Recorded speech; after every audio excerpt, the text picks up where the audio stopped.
에베소서 제2장. 그는 허물과 죄로 죽었던 너희를 살리셨도다. 그때 너희는 그 가운데서 행하여 이 세상 풍조를 따르고 공중의 권세 잡은 자를 따랐으니 곧 지금 불순종의 아들들 가운데서 역사하는 영이라. 전에는 우리도 다 그 가운데서 우리 육체의 욕심을 따라 지내며 육체와 마음에 원하는 것을 하여 다른 이들과 같이 본질상 진노의 자녀이었더니 긍휼이 풍성하신 하나님이 우리를 사랑하신 그 큰 사랑을 인하여 허물로 죽은 우리를 그리스도와 함께 살리셨고 너희는 은혜로 구원을 받은 것이라. 또 함께 일으키사 그리스도 예수 안에서 함께 하늘에 앉히시니 이는 그리스도 예수 안에서 우리에게 자비하심으로써 그 은혜의 지극히 풍성함을 오는 여러 세대에 나타내려 하심이라. 너희는 그 은혜에 의하여 믿음으로 말미암아 구원을 받았으니 이것은 너희에게서 난 것이 아니요 하나님의 선물이라. 행위에서 난 것이 아니니 이는 누구든지 자랑하지 못하게 함이라. 우리는 그가 만드신 바라 그리스도 예수 안에서 선한 일을 위하여 지으심을 받은 자니 이 일은 하나님이 전에 예비하사 우리로 그 가운데서 행하게 하려 하심이니라. 그러므로 생각하라. 너희는 그때 육체로는 이방인이요 손으로 육체에 행한 할례를 받은 무리라 칭하는 자들로부터 할례를 받지 않은 무리라 칭함을 받는 자들이라. 그때 너희는 그리스도 밖에 있었고 이스라엘 나라 밖의 사람이라. 약속의 언약들에 대하여는 외인이요 세상에서 소망이 없고 하나님도 없는 자이더니 이제는 전에 멀리 있던 너희가 그리스도 예수 안에서 그리스도의 피로 가까워졌느니라. 그는 우리의 화평이신지라. 둘로 하나를 만드사 원수된 것 곧 중간에 막힌 담을 자기 육체로 허시고 법조문으로 된 계명의 율법을 폐하셨으니 이는 이 둘로 자기 안에서 한 새 사람을 지어 화평하게 하시고 또 십자가로 이 둘을 한 몸으로 하나님과 화목하게 하려 하심이라. 원수된 것을 십자가로 소멸하시고 또 오셔서 먼 데 있는 너희에게 평안을 전하시고 가까운 데 있는 자들에게 평안을 전하셨으니 이는 그로 말미암아 우리 둘이 한 성령 안에서 아버지께 나아감을 얻게 하려 하심이라. 그러므로 이제부터 너희는 외인도 아니요 나그네도 아니요 오직 성도들과 동일한 시민이요 하나님의 권속이라. 너희는 사도들과 선지자들의 터 위에 세우심을 입은 자라. 그리스도 예수께서 친히 모퉁이 돌이 되셨느니라. 그의 안에서 건물마다 서로 연결하여 주 안에서 성전이 되어가고 너희도 성령 안에서 하나님이 거하실 초소가 되기 위하여 그리스도 예수 안에서 함께 지어져 가느니라. 이제 오늘 하나님께서 우리에게 주시는 말씀을 나누겠습니다. 하나님 말씀은 신약성경 에베소서 6장 10절에서 17절 말씀입니다. 다 같이 일어나서 하나님의 말씀을 경청하겠습니다. 하나님의 말씀을 봉독하겠습니다. 끝으로 너희가 주 안에서와 그 힘의 능력으로 강건하여지고 마귀의 관계를 능히 대적하기 위하여 하나님의 전신갑주를 입으라. 우리의 씨름은 혈과 육을 상대하는 것이 아니요 통치자들과 권세들과 이 어둠의 세상 주관자들과 하늘에 있는 악의 영들을 상대함이라. 그러므로 하나님의 전신갑주를 취하라. 이는 악한 날에 너희가 능히 대적하고 모든 일을 행한 후에 서기 위함이라. 그런즉 서서 진리로 너희 허리띠를 띠고 의의 호심경을 붙이고 평안의 복음이 준비한 것으로 신을 신고 모든 것 위에 믿음의 방패를 가지고 이로써 능히 악한 자의 모든 불화살을 소멸하고 구원의 투구와 성령의 검 곧 하나님의 말씀을 가지라. 아멘. 이 말씀은 하나님의 말씀입니다. 아멘. 얼마 전에 이제 제가 어디 갈 일이 있어서 아침 출근 시간에 이 옆에 외곽순환도로를 이용해서 이동을 하던 적이 있었는데요. 이 아침 출근 시간에 가보니까 정말 엄청나게 많은 차들이 도로를 가득 메우고 그렇게 가는 이 상황을 보게 되었습니다. 그렇게 줄을 지어서 이제 밀려 가고 있는데 그런 와중에도 어떤 자동차들은 정말 위험하게 옆 차선으로 바꾸고 끼어들고 또 어떤 차들은 그렇게 끼어드는 차들을 못 끼어들게 하려고 바싹 붙어서 가고 하는 그런 모습을 제 눈앞에서 보게 되었어요. 정말 아슬아슬하게 그렇게 서로 안 끼어들게 하려고 하고 끼어들려고 하고 하는 그런 장면을 보았는데, 그 모습을 보면서 야, 정말 자동차들끼리 살벌하구나, 정말 대단한 신경전을 벌이는 것을 보았습니다. 마치 한 뼘의 땅덩어리를 더 차지하기 위해서 싸우는 그런 전투의 모습 같았어요. 야, 이것은 운전이 아니라 전쟁이구나, 전쟁, 이런 생각이 들었습니다. 그러고 보니 사람들이 살아가는 모습을 전쟁에 비유해서 표현하는 것들이 많더라고요. 학교에서는 학생들이 그 입시를 위해서 공부하는데 그것을 입시 전쟁이라고 얘기하기도 하고, 또 많은 청년들이 직장에 들어가기 위해서 준비하는데 그것을 또 취업 전쟁이라고 부르더라고요. 직장에 들어가면 더 높이 올라가기 위한 그런 경쟁을 벌입니다. 뉴스에 보니까, 전에 어떤 뉴스에 보니까 닫혔던 백화점 앞에서 수많은 사람들이 줄을 서서 기다리고 있다가 문이 열리면 그 명품백, 그 샤넬백이라고 하죠, 이것을 사기 위해서 밀고 밀치며 달리는 그런 모습을 뉴스에서 봤어요. 마치 고지를 향해서 진격하는 그런 군인들의 모습과도 같았습니다. 우스운 이야기지만 저도 요즘 전쟁을 하고 있습니다. 바로 살과의 전쟁입니다. 그래서 아침을 먹는 걸 줄이고 운동을 하고 전쟁을 하고 있지만 전쟁이 어떻게 끝날지는 모르겠어요. 살아가는 모든 것이 전쟁 같다는 생각이 듭니다. 근데 많은 사람들이 죽기 직전까지 이 땅에 눈에 보이는 삶을 분주하게 전쟁처럼 살아가지요. 그러면서 때로는 눈에 보이는 어떤 성과와 업적을 이제 거두어서 그것을 이루었다고 기뻐하고 만족해하기도 하고, 어떤 때는 내가 열심히 살았는데, 열심히 정말 전쟁처럼 살았는데 아무 성과도 없이 빈손뿐이라고 실망하며 슬퍼하기도 합니다. 그러나 여러분, 성경은 이렇게 우리 눈에 보이는 전쟁이 전부가 아니라고, 그것보다 더 치열한 바로 영적 전쟁이 있다는 것을 성경은 말하고 있습니다.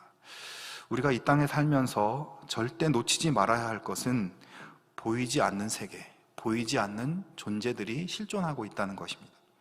그 눈에 보이지 않는 존재들 중에는 또한 우리를 넘어뜨리고 우리를 죽이려고 하는 악한 영들, 마귀의 세력들이 분명히 실존하고 있다는 것을 성경은 말하고 있어요. 그래서 우리가 마귀를 무서워할 필요는 없지만 마귀의 실존과 행동에 대한 인식과 분별은 반드시 하고 살아야 한다는 것입니다. 오늘의 본문 말씀은 에베소 교회 성도들에게 보내는 편지의 마지막 말씀인데, 눈에 보이는 이 땅의 세계에 살면서 잊고 살기 쉬운 영적인 세계에 대해서 말씀하는 그런 내용들입니다. 10절에서 12절 말씀을 제가 다시 한번 읽어보겠습니다. 끝으로 너희가 주 안에서와 그 힘의 능력으로 강건하여지고 마귀의 관계를 능히 대적하기 위하여 하나님의 전신갑주를 입으라. 우리의 씨름은 혈과 육을 상대하는 것이 아니요 통치자들과 권세들과 이 어둠의 세상 주관자들과 하늘에 있는 악의 영들을 상대함이라.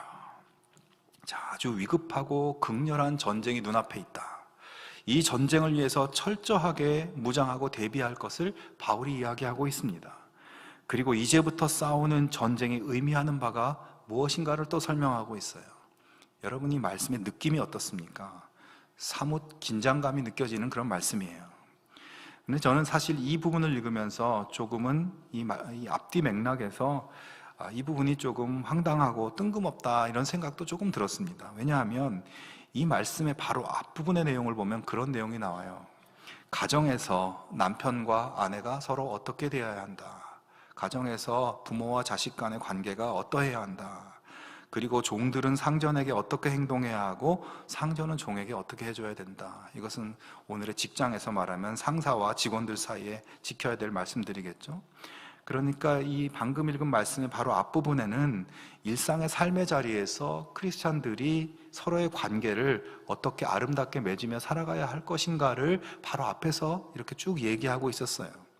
그래서 그 말씀들을 읽으면서 성도들은 내가 가정에서 아내한테 예수님의 사랑으로 잘 대해야겠다, 가정에서 자식들에게 주님의 말씀으로 잘 가르치고 양육해야 되겠다, 이런 마음들을 가졌겠죠.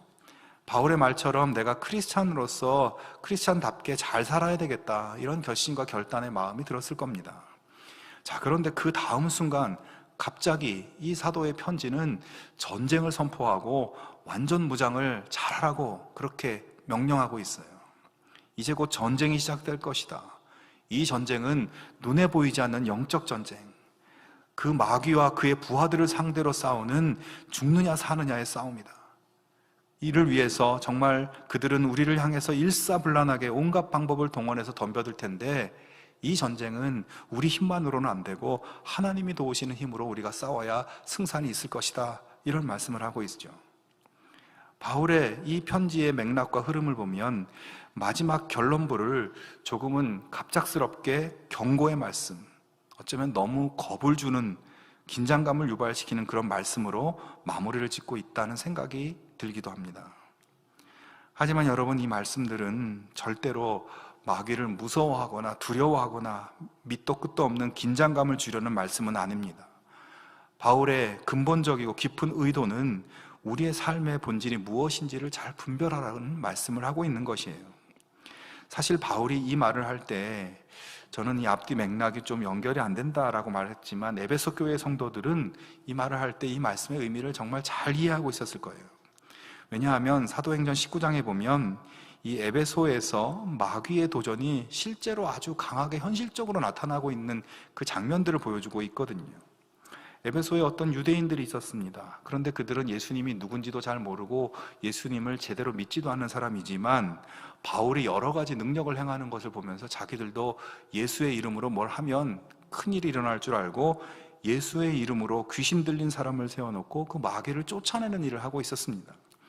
그런데 이들이 그렇게 할 때 마귀가 쫓겨나가기는커녕 도리어 그들을 공격하고, 그들은 마귀에게 제압당해서 상처를 입고 벗은 몸으로 혼비백산해서 도망치는 그런 일이 벌어졌어요. 이 사건을 눈앞에서 목격한 그 사람들이 어떻겠습니까? 야, 정말 마귀가 존재하는구나, 마귀가 정말 장난이 아니구나, 똑바로 안 믿고 살다가는 마귀한테 큰 공경을 당하겠구나, 이것을 느꼈을 것입니다. 그런 에베소 성도들에게 바울이 지금 이 영적 전쟁에 대해서 말씀을 전하는 것 잘 알아듣고 있었겠죠. 그렇습니다, 여러분. 우리의 가정, 우리의 직장, 삶의 자리에서 크리스찬으로서의 삶을 구체적으로 잘 살아나가는 것, 그거 중요합니다. 또 한 가지, 우리 눈에 보이지는 않지만 이 세상에 악한 영들의 그 세력들이 실제하고 있고, 그런 존재들의 영적 도전이 분명히 존재하고 있다는 것을 알고 대비하는 이 일도 중요하다는 것이에요. 여러분, 오늘 본문에 보면 바울이 이런 표현을 씁니다. 11절에 마귀의 간계를 능히 대적하기 위하여, 이렇게 말합니다. 마귀가 우리를 향해서 간계를 쓴다는 것이죠. 이 간계라는 단어의 헬라어 원어는 메소다이아, 영어로 하면 메소드, 즉 방법이라는 뜻이에요. 즉 마귀는 수단과 방법을 가리지 않고 믿는 사람들을 파괴하려고 시도한다는 것입니다. 때로는 아예 정면 도전을 하고, 때로는 빛의 천사로 가장해서 하나님 말씀을 제시하면서 장난을 치고 속이고, 함정을 만들어서 실족하게 유도하고. 그래서 사도 베드로는 이렇게 이야기합니다. 근신하라, 깨어라. 너희 대적 마귀가 우는 사자같이 두루 다니며 삼킬 자를 찾고 있다. 야, 세상에 마귀가 어딨어, 귀신이 어딨어, 악한 영 뭐 그런 게 어딨어 라고 생각하시는 분들도 있지만, 성경은 영적 존재의 실존을 분명히 이야기하고 있고, 그리고 눈에 보이는 삶에서 성공하는 것이 다가 아니라 영적 세계에서 살아남아야 하고 영적 세계에서 승리해야 된다는 것, 영적 무장이 잘 되어 있지 않으면 마귀의 간계에 패배할 수 있다는 것을 성경은 분명하게 우리에게 이야기하고 있습니다. 자, 그러면 우리의 삶에 도전해오는 이 영적 도전, 마귀가 우리를 대적해서 일으키는 전쟁이 과연 어떤 것인가를 조금 한번 살펴보아야 되겠어요. 자, 우리 믿는 사람들 가운데 그런 분들이 있습니다. 생활을 하다가 조금 힘든 일이나 어려운 일이나 안 좋은 일이 생기면, 야, 이거 마귀 역사가 있는 모양이다, 마귀 역사 강하게 나한테 공격하는 모양이다, 이렇게 모든 안 좋은 일, 모든 힘든 일들을 다 마귀와 연관해서 바라보는 것이죠. 그런데 여러분, 마귀가 성도들을 괴롭게 한다, 이렇게만 생각하면 실제로 정확하게 마귀의 목적을 잘 모르는 것입니다. 여러분, 마귀가 정말 원하는 것은 그냥 단순히 우리를 괴롭게 하는 것이 아니에요. 마귀가 진짜 원하는 것은 우리가 하나님 앞에서 받은 모든 하나님의 축복들을 뺏어가려고 하는 것이에요. 하나님과 우리는 아버지와 자녀의 관계예요. 하나님과 우리는 정말 친밀한 사랑의 관계입니다. 그런데 이 관계를 멀어지게 만들고 이 관계를 깨트려 버려서 하나님으로부터 우리에게 오는 모든 복들, 그게 어떤 건가요? 구원의 복, 영생의 축복, 또 성령께서 우리를 보호하시고 인도하시고 위로하시는 축복, 이런 모든 하나님으로부터 오는 복들을 없애버리고 뺏어가는 것, 그게 마귀의 진짜 목적입니다. 자, 그래서 아직 예수님을 믿지 않는 사람들에게 마귀들이 어떻게 하는가? 예수님의 이름을 아직 들어보지 못한 불신자들에게는 그들이 아예 복음을 듣지 못하도록, 복음이 들려질 수 있는 모든 통로를 막아버리고, 또 복음을 혹시 듣게 되어도 그 마음을 닫아버리게 만들고, 누가 예수님에 대해서 말하려고 하면 말하지 말라고, 나는 그런 얘기 듣기 싫다고 입을 못 열게 거부해버리고, 그래서 불신자들의 마음속에 아예 교회 갈 생각, 예수님의 이 복음을 들을 생각을 완전히 뺏어버린다는 것이에요. 마귀가 믿지 않는 자들에게 그렇게 역사한다는 것입니다. 여러분, 믿지 않는 사람들도요, 하나님이 만드신 사람이고 하나님이 사랑하시는 존재들이고 하나님께서 당신께로 돌아오기를 기다리고 있는 존재들이에요. 그러니까 마귀가 무슨 수를 써서라도 이 사람들이 하나님께 못 가게, 예수 이름 못 듣게, 들어도 교회 가지 못하게 만드는 것입니다. 여러분, 오늘날 이 세계를 한번 보십시오. 이 세계의 모든 사회와 문화와 정치와 경제와 또 법률을, 이런 것들을 할 수 있는 모든 것을 다 동원해서 수단과 방법을 가리지 않고 예수의 이름이 전파되지 못하도록, 복음이 전해지지 못하도록, 교회에 가지 못하도록 하는 일들이 우리 주변에서 너무나 많이 벌어지고 있죠. 정말 무서운 때를 우리가 만나고 있는 것입니다. 여러분, 한번 생각해 보십시오. 이 자리에도 아직 예수님이 나의 구원자이고 나의 주님이다, 이런 확신이 내 마음에 아직 들지 않고 매주 주일날 일요일이 되면 교회 갈까 말까 주저되는 생각이 들고 예수를 믿을까 말까 그런 마음이 드는 분들이 혹시 있을지도 모르겠어요. 여러분, 예수 믿으면 죽어서 천국 가고 살아서도 이 땅에서 성령의 보호하심과 도와주시는 그런 하나님의 복을 누리며 사는데, 저는 도대체 왜 그런 복을 주저하는지 알 수가 없어요. 그런 복이 그렇게 믿기 싫은 것인가? 여러분, 보이지 않는 영적 세력, 마귀에게 속고 있어서 그런 것입니다. 마귀는 지금도 우리 마음에, 야, 저 목사가 하는 말 믿지 마, 뭐 천국, 영생, 뭐 그런 게 어딨냐, 예수 믿으면 좋은 거 하나도 없어, 귀찮기만 하지, 예수 믿는 사람들 한번 봐라, 믿을 게 못 돼, 그렇게 격동하면서 믿지 않는 자들을 속여서 예수 이름을 부인하고 거부하고 교회 가지 못하게 만드는 것이에요. 그리고 여러분, 이미 예수를 믿고 있는 사람들도 마귀가 싸움을 걸고 도전을 해옵니다. 마귀의 목적이 뭐라고 했죠? 하나님에게서 멀어지게 만들고 하나님의 복을 뺏어가는 거라고 했어요. 자, 그렇게 하기 위해서 이미 예수 믿는 사람들에게는 어떻게 도전을 하겠습니까? 그들 속에 있는, 이미 가지고 있는 그 믿음을 죽이는 것이에요. 죽은 믿음으로 살게 하는 겁니다. 죽은 믿음.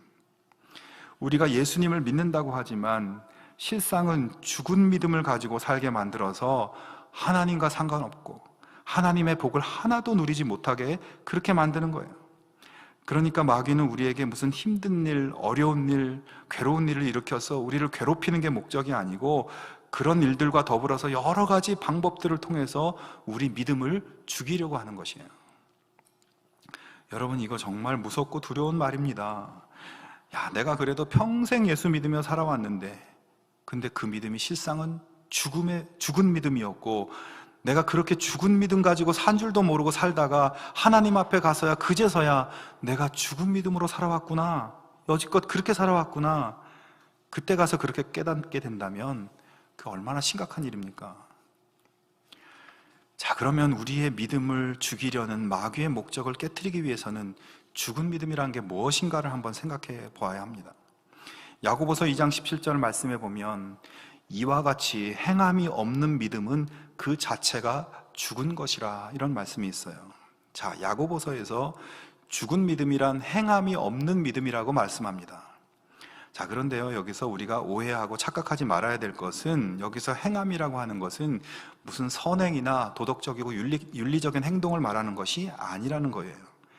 여러분, 선행이나 윤리적 행위는 믿음이 없는 사람도 다들 잘하고 살아요. 그러니까 행함이 없는 믿음이란, 이 죽은 믿음이라는 말씀은 세상에 살면서 선행을 많이 해야 된다, 이것이 아니라, 그래야 살아있는 믿음이 된다는 게 아니라, 여기서 말하고자 하는 것은 믿음은 있다고 하는데 과연 그 믿음에서부터 비롯되는 행동이 나오고 있는가, 이걸 말하고 있는 것입니다. 이것을 설명하려고 사도 야고보가 야고보서에서 라합이라는 사람을 예로 들어서 설명했어요. 여호수아서에 보면 여호수아와 이스라엘 백성이 여리고를 점령할 때 이 라합이라는 인물이 등장하거든요. 이 라합이 가나안 족속이었고 여리고 성의 시민이었습니다. 자, 그런데 이스라엘에서 이 여리고를 정복하기 위해서 몰래 정탐꾼들을 성 안으로 잠입시켜요. 근데 이 라합이라는 사람이 이 몰래 들어온 정탐꾼을 자기 집에 숨겨주고 그들이 위험에 빠졌을 때 돌봐주고 나중에 이스라엘 진영으로 안전하게 돌아갈 수 있도록 다 도와줍니다. 라합의 이러한 도움으로 이스라엘은 승리하고 여리고성을 얻을 수 있었어요. 여러분, 지금 이 라합이라는 사람의 행동, 이것을 일반적으로 보면 참으로 옳지 않은 행동을 하고 있는 것이에요. 자기 민족을 배신하는 것이고 자기가 살고 있는 여리고성을 배신하는 겁니다. 그러나 여러분, 그가 왜 그렇게 했나요? 그는 이스라엘의 하나님이 정말 살아계신 진짜 하나님이시라는 것을 그가 믿었기 때문입니다. 무슨 말인가 하면, 이 사람이 하나님이라는 분이, 하나님께서 이 이스라엘을 이집트에서 구원하실 때 놀라운 기적과 역사를 행하셔서 이 노예들인 이스라엘이 이집트에서 해방되었다는 그 기적의 역사의 이야기를 전해 듣고, 지금 내가 믿는 이 가나안의 신들은 다 가짜구나, 다 거짓이구나, 저 이스라엘에 믿는 하나님이 진짜 신이시구나, 나도 하나님을 믿어야 되겠다, 나도 하나님 백성이 되어야 되겠다, 이런 믿음을 그가 갖고 있었던 것입니다. 그래서 그의 행동은 바로 그 하나님을 믿는 믿음에서 나온 행동인 거예요. 하나님을 믿으니까 그런 행동이 나온 것입니다. 여러분, 여기서 이 라합의 행동을 인간적인 기준과 관점으로 이 행동이 옳은 것이냐 잘못된 것이냐, 이것을 따지고 들면 핵심을 벗어나는 겁니다. 핵심은 우리가 믿으면 믿음에 합당한 행함이 따라 나온다는 것이에요.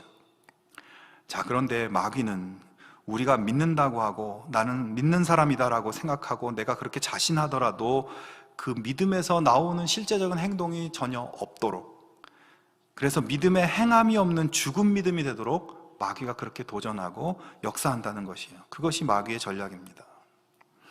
여러분, 우리가 예수님을 똑바로 믿으면 우리 행동에 변화가 일어납니다. 예수님을 대충 믿으면 변화가 안 일어나겠지만 예수님을 똑바로 믿으면 행동의 변화가 일어나요. 어떤 변화가 일어나냐면, 예수님이 나의 죄를 대신해서 내가 죽어야 될 십자가를 대신 죽으셨다는 사실, 예수님 때문에 내가 죄에서, 죽음에서, 심판에서 해방되었다는 이 사실을 믿고 예수님을 나의 구원자로 믿으면 그 구원의 감격, 그 해방의 기쁨 때문에 어떤 행동이 가장 먼저 나오는가 하면, 정말 마음을 다해서 나를 위해서 그런 십자가를 지신 예수님을 향해서 내가 뜻과 정성을 다해서 주님을 찬양하고 주님을 높이고 주님을 예배하고 주님을 사랑하는 행동이 나오게 된다는 것입니다. 여러분, 우리의 예배가 내가 예수님을 나를 구원하신 분으로 믿으니까 그 믿음에서 나오는 행동이 예배인 거예요. 그런데 그 믿음의 행동이 자꾸 차단당하고 그 예배라는 믿음의 행동이 그냥 대충 습관적으로 되어버리고, 그렇게 된다는 것은 우리 눈에 보이지 않는 마귀의 도전이 나한테 강하게 오고 있다는 것을 분별하셔야 됩니다. 내가 나도 모르는 사이에 예배에서 멀어지고 있는 것이 아닌가, 그래서 내 믿음이 죽어가고 있는 것이 아닌가 체크해 보셔야 돼요. 마귀는 그 거룩한 믿음의 행동을 못하게 만들고, 그래서 결국 우리의 믿음을 죽이고, 그래서 하나님께로부터 멀어지고 하나님으로부터 흘러나오는 모든 복을 못 받게 만들고 있던 복도 다 빼앗겨 버리게 만드는 것입니다. 자, 그리고 두 번째로, 예수님을 나의 죄를 용서해 주시고 속죄해 주신 나의 구원자로 믿게 되면 그 믿음으로부터 어떤 행동이 나오는가 하면, 예수님이 나를 용서해 주셨잖아요. 내 죄를 용서해 주시고 내 죄를 속죄해 주셨습니다. 그래서 그 용서받은 감격과 속죄받은 기쁨과 감사 때문에 나도 다른 사람을 용서하고 다른 사람을 용납하고 그들을 사랑하는 그런 행동이 나오도록 되어 있어요. 예수를 진짜 똑바로 믿으면 그 믿음으로부터 용서와 사랑의 행동이 나오게 된다는 것이에요.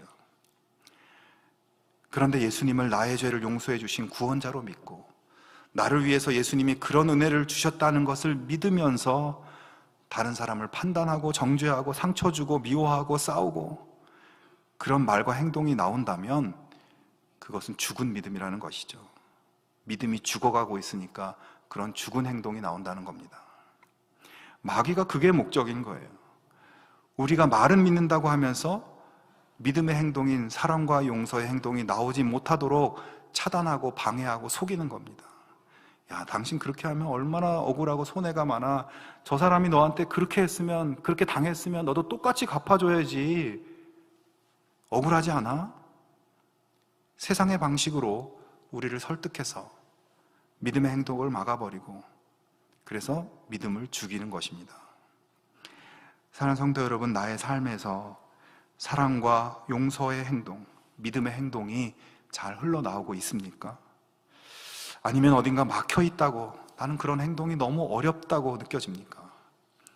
그 뒤에 보이지 않는 마귀가 모든 방법을 동원해서 나에게 도전해오고 있다는 것을 한번 살펴보기 바랍니다. 여러분, 이 영적 전쟁의 실체를 잘 분별할 수 있기를 바랍니다. 마귀에게 당하지 않기 바랍니다.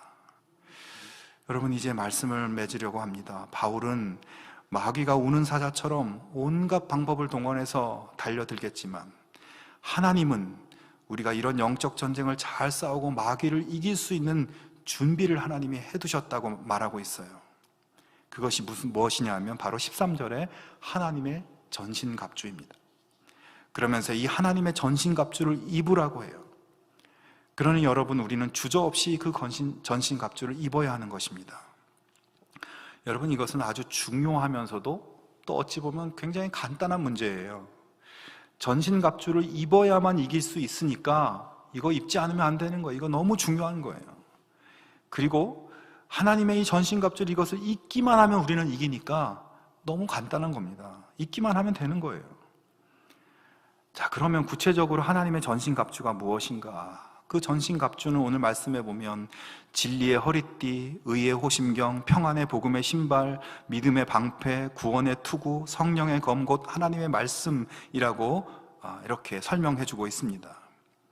여러분이 전신갑주 방금 말씀드린 것 하나하나를 설명해 볼 수도 있겠지만 이 모든 것을 한마디로 하면 그것은 그냥 예수님이라는 단어입니다.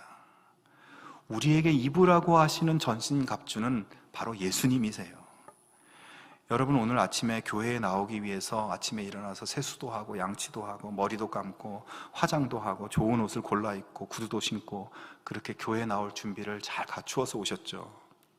마찬가지로 우리가 이 땅에서 영적 전쟁에 살기 위해서 우리는 예수님으로 옷을 입고 예수님으로 잘 준비하고 예수님으로 우리 허리를 동이고 예수님으로 우리의 가슴을 막고 예수님이라는 투구를 머리에 쓰고 예수님이라는 신발을 신고 한 손에는 예수님이라는 방패를 들고 한 손에는 예수님이라는 칼을 들고 그렇게 준비하고 영적 전쟁에 나아갈 수 있어야 하는 것입니다. 예수님이 우리의 허리와 가슴과 팔과 머리를 보호하실 것이고 방패로 적들의 공격을 막아주시고 예수님의 말씀의 칼로 적들을 공격할 것입니다. 우리는 절대 승리할 것입니다. 여러분, 우리가 이 진리이신 예수님 안에 살면, 이 진리이신 예수님과 함께하면, 옷을 입는 것처럼 예수님과 함께하면 정말 요동함이 없이 우리는 승리할 거예요. 요한일서 5장 18절에 이렇게 말씀하십니다. 하나님께로부터 난 자는 다 범죄하지 아니하는 줄을 우리가 아노라. 하나님께로부터 나신 자가 그를 지키심에 악한 자가 그를 만지지도 못하느니라 말씀합니다. 자, 하나님의 전신갑주이신 예수님을 취하면 예수님께서 우리들에게 악한 자가 만지지도 못하게 하시는 영적 축복을 우리들에게 주신다는 거예요. 예수님이라는 전신갑주를 입고 예수님을 믿는 믿음의 행동을 살아서 우리에게 역사하시는 하나님의 승리 역사를 누리는 우리 모두의 삶이 되기를 바랍니다. 예수님과 동행하고 그분의 놀라운 승리를 함께 누리는 하나님의 자녀들 다 되실 수 있기를 주님의 이름으로 축원합니다. 함께 기도하겠습니다. 하나님 아버지, 우리에게 구원의 복과 위로와 동행하심과 인도하심의 복을 주셔서 감사합니다. 우리의 믿음이 죽은 믿음이 되지 않도록, 믿음의 행동이 중단되거나 약해지지 않도록 우리를 도와주시옵소서. 주님을 사랑하며 예배하고 찬양하는 믿음의 행동이 정말 마음과 뜻과 정성을 다한 아름답고 거룩한 행동 되게 하시고, 이웃을 사랑하며 용서하며 섬기는 믿음의 행동이 항상 끊어지지 않도록 우리를 붙잡아 주시옵소서. 하나님의 놀라우신 은혜의 복들을 빼앗기지 않도록 영적으로 준비하며 살아갈 수 있게 하시고, 예수 그리스도를 옷 입고 예수님과 함께 영적 전쟁에 당연히 승리하는 우리들 되게 하여 주시옵소서. 예수님의 이름으로 기도하옵나이다. 아멘.